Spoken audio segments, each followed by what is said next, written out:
What should we do about a baby gift for my brother-in-law and his wife? We didn't get one from them when it was our turn, right? When I asked my husband Peter, he seemed to ponder a bit. Well, that was 4 years ago. I can't really remember, but I don't think we got anything either.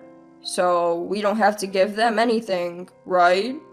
Exactly. It did strike me as unusual for them.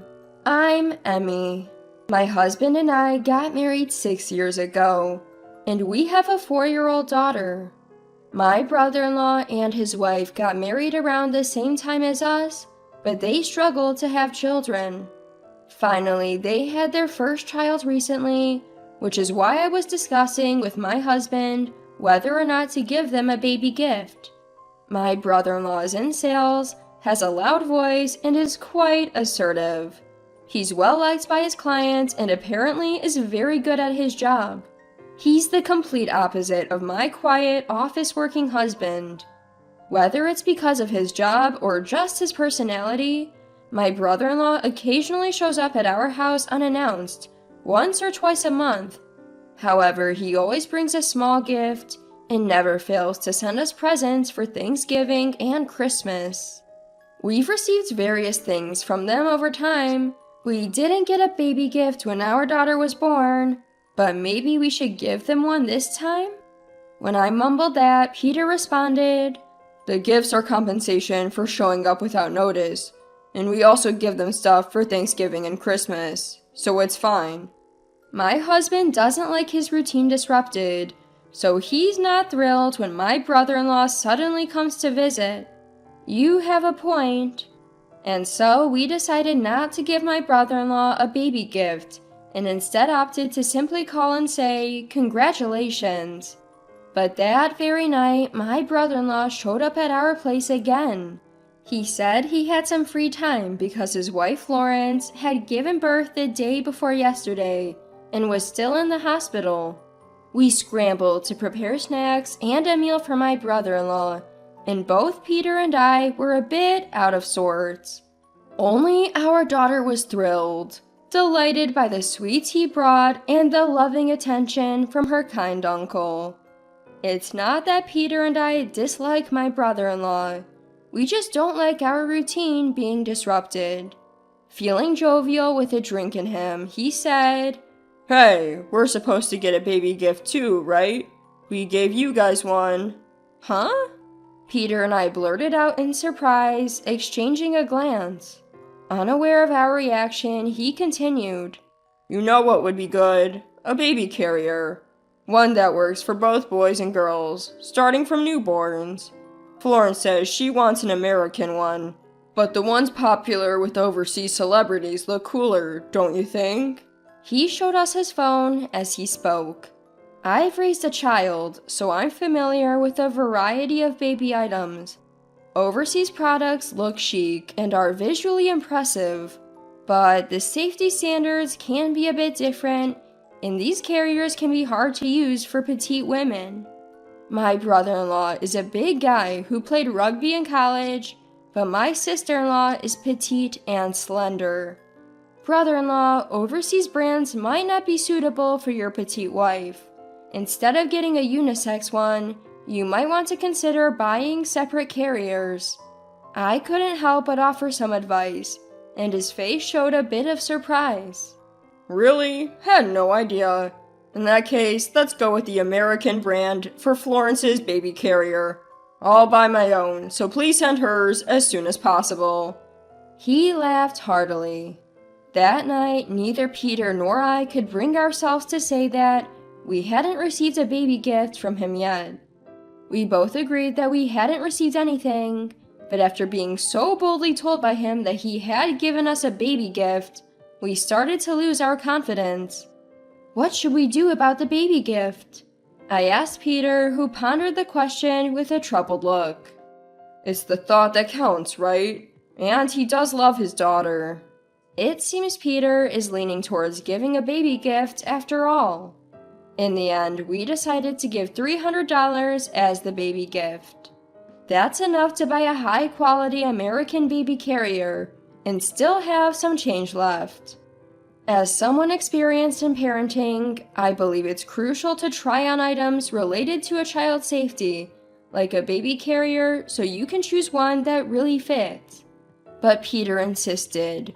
We should make it clear we haven't received anything.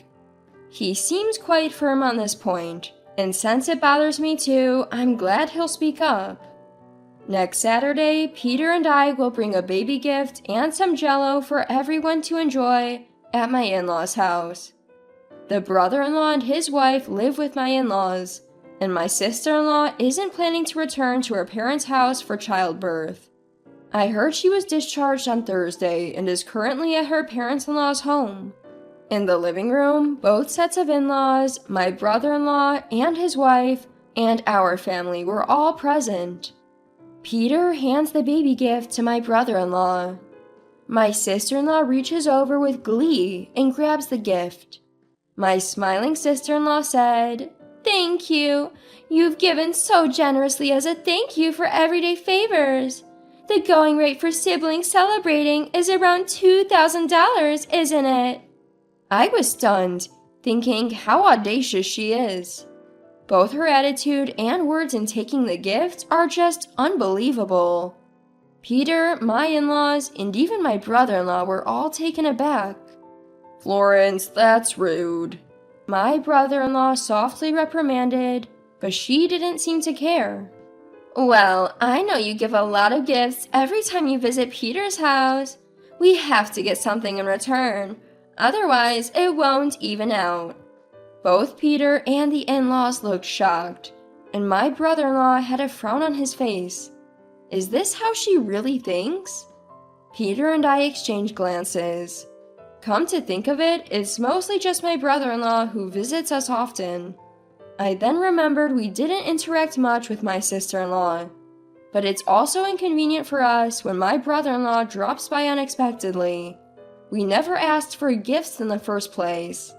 I couldn't hold back my anger anymore. Before Peter could say anything, I blurted out, sister-in-law, just to clarify, we didn't receive a baby gift from you." I wondered if it would have been better if Peter had said it, but it was already out there. My brother-in-law looked shocked and turned to look at his wife. "Wait, I did give it to you, right, Florence?" My sister-in-law quickly looked away. Her behavior was clearly off. She quickly put on a smile and said, "Oh, I did give it. Maybe you forgot since it was a long time ago." I stated clearly again, "No, we didn't receive it." Peter immediately added, "I remember too. We definitely didn't get it." Father-in-law and mother-in-law looked puzzled, comparing us to my brother-in-law and his wife. After pondering for a bit, my brother-in-law said, "No way," and rushed upstairs. He returned shortly with several notebooks in hand. I always thought he was the sporty type who didn't care about details, but it turns out he's unexpectedly meticulous. Brother-in-law had recorded who he gave what and when, all in his notebooks. Brother-in-law, that's impressive. Caught off guard by my compliment, brother-in-law chuckled and said, "It's sales 101, haha. Look, right here." Brother-in-law presented the notebook to everyone. The entry was from 4 years ago, a few days after my daughter's birthday. Sure enough, it said, "Splurge $1,000 for Peter's daughter's baby gift. Asked Florence to handle it because I'm on a business trip." $1,000? Both Peter and I were shocked at the amount. No wonder brother-in-law was asking about the baby gift. "I thought it would be better to give it sooner rather than later, so I entrusted Florence since I couldn't deliver it myself." All I shifted to my sister-in-law. "See here, the next line says we received a baked goods set from a local bakery in return." Both Peter and I exchanged puzzled looks. But we haven't received any baby gift, let alone given any baked goods, I said, clearly perplexed. Brother-in-law nodded. Brother-in-law shot a glare at his wife sitting next to him. "Florence, what's going on here?" "Florence, please explain." Mother-in-law also pressed my sister-in-law. Snapping her head up, she exclaimed, "Giving $1,000 for a baby gift is just too much. I barely have any money to spend." I couldn't help but interject. "Didn't you just ask for double the amount, $2,000 a moment ago?" "Seriously, Florence, all your part-time job money goes to your personal spending," brother-in-law retorted, but my sister-in-law wasn't backing down. "That's enough. If you stop giving gifts and souvenirs to everyone else, we'd have more money." She started to tear up. Turns out my brother-in-law giving gifts not just to clients, but also to family and friends had not been amusing to her. "Look, Florence, I don't spend that much. I keep records of who I gave what and how much it cost. I even get allowances from work for these expenses. I make sure not to go beyond my personal spending." He reasoned, but she remained stubborn. "Even if it's just $100 or $200, I'd like to enjoy some luxury too, you know," she yelled. "But you guys hardly contribute to household expenses. Your mom told me. Just $200 between the two of you. You can't be that broke. Florence, you should be making a decent amount," father-in-law pointed out. "But my part-time job is just for a few hours, so it's a small amount," she tried to justify. "Really, Florence? I see you leaving for your part-time job every day, from early morning till late night. That's why I've been doing all the cleaning, laundry, and meal preparations. What do you mean by a few hours?" Mother-in-law gave her a stern look. "Oops." Her face red, but it was too late. "Well, that is..." She stumbled over her words. "Living with all of you is suffocating. I want to have more fun and live lavishly." I'm so stunned by her selfishness, I can't even speak. "Is it true, Florence? You manage all the money beyond my spending allowance? Are you really giving only $200 to my parents? Didn't I ask you to contribute $2,000 from my salary?" "We're already doing them a favor by living here. Your dad is still working. They don't need that much." "So you don't do any housework, you waste your part-time earnings and your husband's salary, and now you're stealing gifts too? Aren't you ashamed?" "I can't help it. I want to be the center of attention." She continues to throw a fit and shows no sign of apologizing. Brother-in-law let out a big sigh and asked, "So, you're hooked on some guy you met at a club?" Everyone looks at him, stunned by his revelation. My sister-in-law retorted, "It's not a club, it was just a little party." I was shocked and blurted out, "Sister-in-law, you've been cheating too? Did you know about this brother-in-law?" "I had my suspicions and looked into it. Turns out she was really cheating." I was impressed by brother-in-law's quick thinking. No wonder he's a top salesman. It turns out brother-in-law had seen someone who looked like his wife hanging out with a younger man while he was out on business, but he chose to brush it off, thinking it was probably someone else. But it seemed like she probably wouldn't have cared if it were someone else. "Let's get a divorce. I'll calculate all the money you've squandered partying and on your affair, and you'll pay it back. Also, we're doing a DNA test for the kids." Brother-in-law looked at his wife sternly as he said this. "Please, no DNA tests!" My sister-in-law screamed, making us wonder if the child might actually be from her affair. Mother-in-law frowned and said, "I'm disappointed in you, Florence. You're just awful." Father-in-law also made his anger clear, saying, "What a selfish daughter-in-law you are.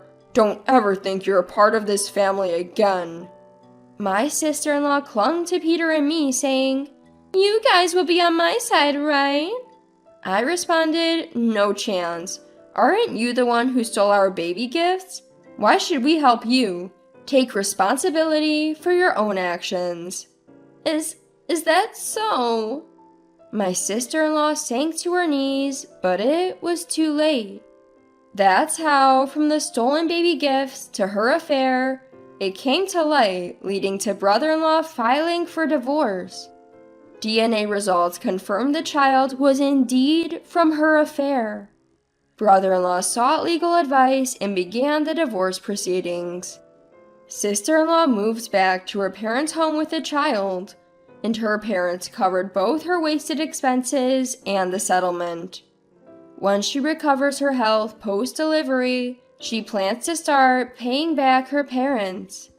And then, about 2 weeks later, brother-in-law suddenly showed up at our house again. He came to return the baby gifts he had reclaimed from my sister-in-law.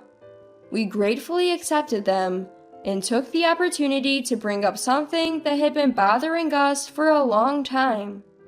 Brother-in-law, thank you for the baby gifts. We also appreciate the regular gifts for our daughter and how you always treat her so well. But if I may, your sudden visits are a bit inconvenient for us. We have our own schedules too. Could you please call ahead next time? Brother-in-law looked puzzled for a moment, but then scratched his head and laughed, saying, "Ah, I see. Sorry about that. I'll be more considerate from now on." After that, he started contacting us before visiting, which not only made our daughter happy, but also allowed Peter and me to enjoy a stress-free relationship with brother-in-law.